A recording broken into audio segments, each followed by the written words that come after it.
اعوذ باللہ من الشیطان الرجیم بسم اللہ الرحمن الرحیم۔ ماہ سیام چل رہا ہے اور آئے دیکھتے ہیں کہ اہل بیت کے گھرانے میں اہل بیت نے کس طریقے سے ماہ سیام میں روزوں کو افطار کیا۔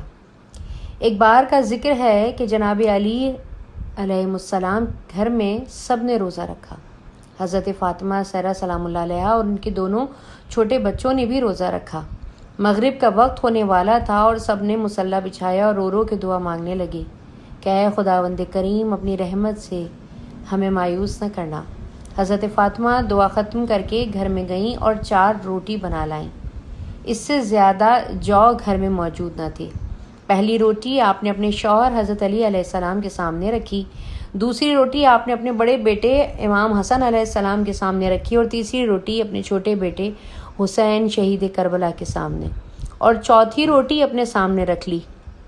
مسجد نبوی میں اذان ہونے لگی، سب نے افطار کیا، مگر عجیب بات یہ تھی کہ وہ فاطمہ نے آدھی روٹی کھائی اور آدھی روٹی دوپٹے سے باندھ لی۔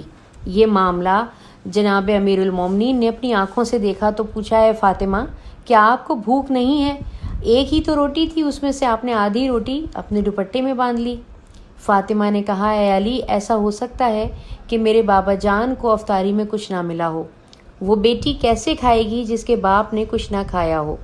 فاطمہ دوپٹے میں روٹی باندھ کر چل پڑیں۔ ادھر ہمارے پیارے نبی حضرت محمد مصطفیٰ صلی اللہ علیہ وسلم مغرب کی نماز پڑھ کر آ رہے تھے۔ حضرت فاطمہ کو دروازے پہ کھڑا دیکھ کر حضور نے فرمایا، اے فاطمہ تم دروازے پر کیسے؟ فاطمہ نے کہا، اے اللہ کے رسول مجھے اندر تو لے چلیں۔ حضرت فاطمہ سلام اللہ علیہ کی آنکھوں میں آنسو تھے۔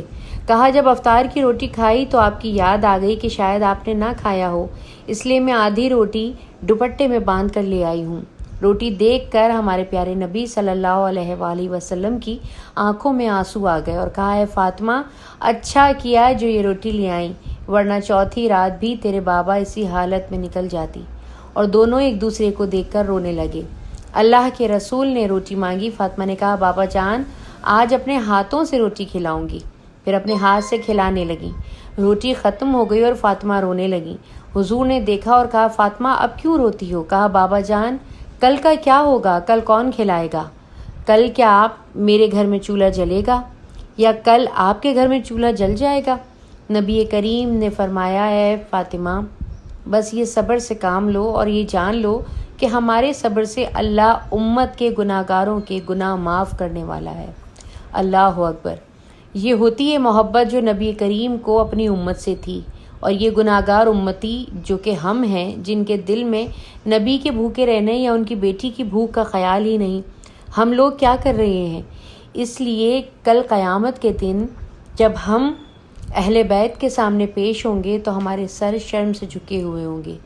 ہم کیا جواب دیں گے کہ ہم نے غریبوں کی مدد کی تھی، یا ہم نے کسی ضرورت مند کو یا دروازے پہ آئے ہوئے سائل کو اس کے سوال حل کرنے میں اس کی مشکل کشائی کی تھی۔ غریبوں کا خیال رکھیں جن کو آپ کی ضرورت ہے۔ اللہ ہم سب کی مدد فرمائے۔